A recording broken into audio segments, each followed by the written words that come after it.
If your Linux system will not boot, it can feel very overwhelming quickly. In this video, I'm going to show you the simple, beginner-friendly way to troubleshoot common Linux boot issues. We're going to go step by step using recovery mode and a few safe commands. And as always, I'm going to keep this practical and easy to follow. So now let's move to the terminal. Before we start fixing anything, let's simplify what is happening. When Linux starts up, it goes through several stages. The BIOS or the UEFI starts, the grub bootloader loads, the Linux kernel starts, services and drivers load, and a login screen appears. A boot issue simply means something in that chain failed. For beginners, the most common problems are failed updates, full disk space, a broken file system, bad configuration changes, NVIDIA driver problems, or corrupted bootloader entries. The important thing is this: most Linux boot problems are recoverable. You usually do not need to reinstall Linux. Recovery mode gives us a safe environment where we can repair the system. Think of it like the safe mode in Windows. So first you reboot the system. During reboot, you would hold the Shift key on BIOS or press the Escape key repeatedly in UEFI systems, and you should see the grub boot menu. If you miss this menu, reboot and try again. We'll select Advanced Options for Ubuntu. Then you will see something like this, where you'll have Ubuntu, a Linux kernel, and then the recovery mode up beside it. We'll press Enter. And recovery mode starts Linux with the minimum services. This helps us repair the system without loading everything normally. Now we need terminal access with administrator permissions. In the recovery menu, we'll choose root drop to root shell prompt. And you may see this message. Press enter for maintenance or give the root password for maintenance. And then we'll press enter.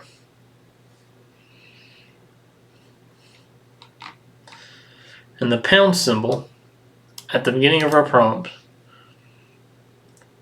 means that we are logged in as root. And root is the full administrator account on Linux. This is commonly used when a server will not boot after updates, a user accidentally fills the disk, or networking services may fail to start. A bad configuration logs the users out. In recovery mode, the file system is often mounted as read-only for safety. That means we can look at files but not change them. We will need to remount it as writable. So we would do mount -o remount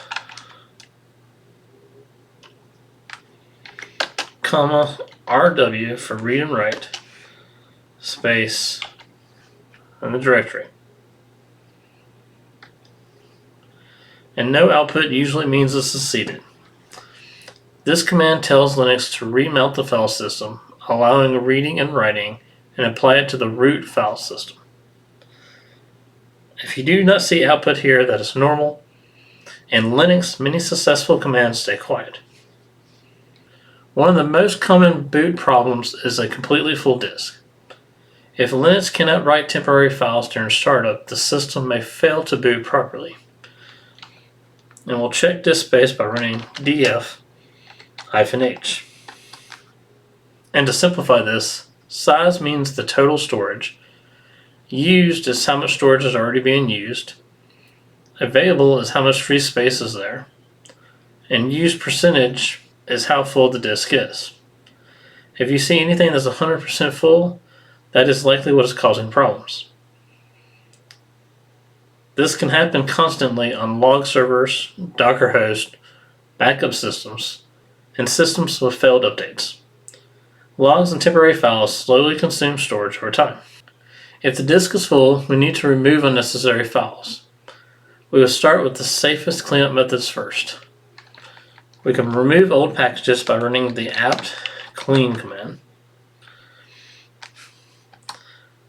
Linux stores downloaded package files locally, and this command removes old catch installer files. And we can check journal log sizes by running journal ctl double hyphen disk hyphen usage. System logs can become very large over time, and this output would tell us how much space they are currently taking up. And we can also reduce journal log sizes by using the journal ctl command again, double hyphen vacuum hyphen time equals 7 days. And this keeps only 7 days of logs and removes older entries. This is extremely common on virtualization hosts, Kubernetes systems, firewall logging systems, and systems where verbose debugging is enabled. Now sometimes updates stop halfway through, and this leaves the package system in an inconsistent state. But we can repair that by using the command dpackage double hyphen configure hyphen a. And what this does is Linux will start finishing interrupted package installations. So next we'll run apt install double hyphen f. The hyphen f means fix broken dependencies. This repairs any missing or incomplete packages. This often happens when a system reboots during updates, or a laptop loses power while updating, or if VPN connections drop during upgrades, and sometimes even when a package mirror times out. If the file system becomes corrupt, Linux may refuse to boot. We can scan the disk for problems. Now this command should not be run on a mounted active file system normally.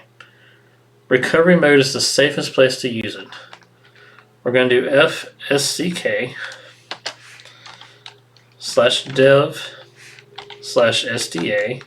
or whatever your file system is. You would adjust the name based on it. If fcdisk ran and it found errors, it would ask you to fix it. And you can tell it yes or no based off what the errors it finds.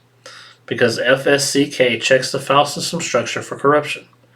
Think of it like repairing a damaged filing cabinet. File system corruption commonly happens after a hard shutdown, a power loss, or a failing SSD, or even after forced reboots. Now sometimes Linux itself is fine, but the bootloader is damaged. The bootloader is a small program that starts Linux. So we would run update-grub,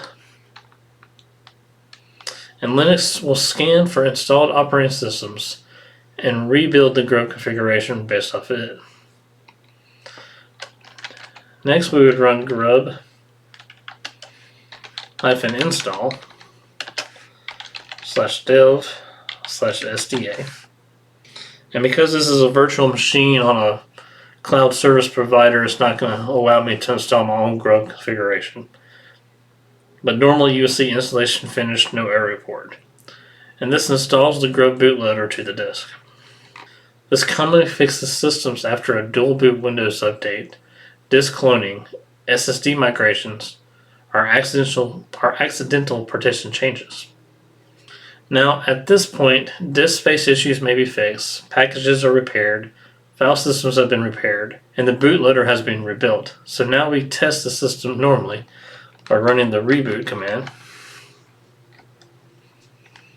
and see if it starts as it normally does. And it's successfully booted like normal, so now I'm going to jump over to the terminal. Now one mistake I see made a lot is running commands on the wrong disk. Confirm the disk name by using the lsblk command, which outputs the disk that you have attached and their mount points. Running repair commands on the wrong drive can create additional problems.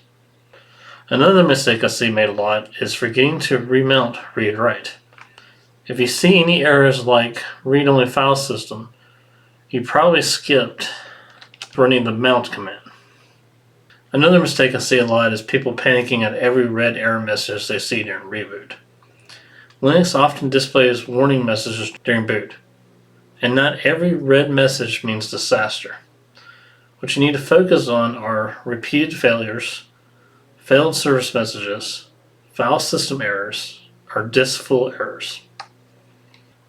Let's walk through a realistic IT situation. Let's say a developer installs updates on a Linux workstation before leaving for the day. The next morning the system boots to a black screen, the login manager never loads, and the machine appears frozen. So the first thing you would do is boot to recovery mode. Alright, it took a while, but I was able to finally catch the grub menu on this virtual machine on Node. And so we're going to go to advanced options for Ubuntu. We're going to select recovery mode. And we're going to boot into recovery mode. And we're going to drop down to a root shell prompt. And we're going to give our password in this situation to go into maintenance mode. And then here we would run df-h to see our disk space size. And this disk space is only 13% full, but let's pretend like it said it was 100% full. A large application log consumed the remaining storage. So we can clean up those logs by running the journal ctl --vacuum -time equals 7d for days. And this will clear all journal logs except for the last 7 days. And then we would reboot, and then the system will boot normally again. This is one of the most common Linux repair situations in a real-world environment.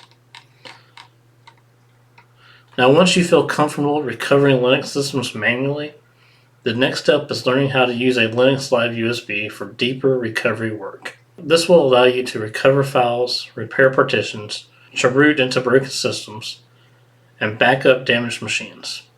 But for now, focus on becoming comfortable with recovery mode first. I know boot issues can feel intimidating at first, but most Linux systems are repairable once you know the recovery process step by step. Work through these a few times and it will start to feel natural. If you have any questions, feel free to visit our forums page that will be linked in the video description. And if you found this video helpful, please be sure to like it and leave a comment down below and share it with others. And I will see you in the next video.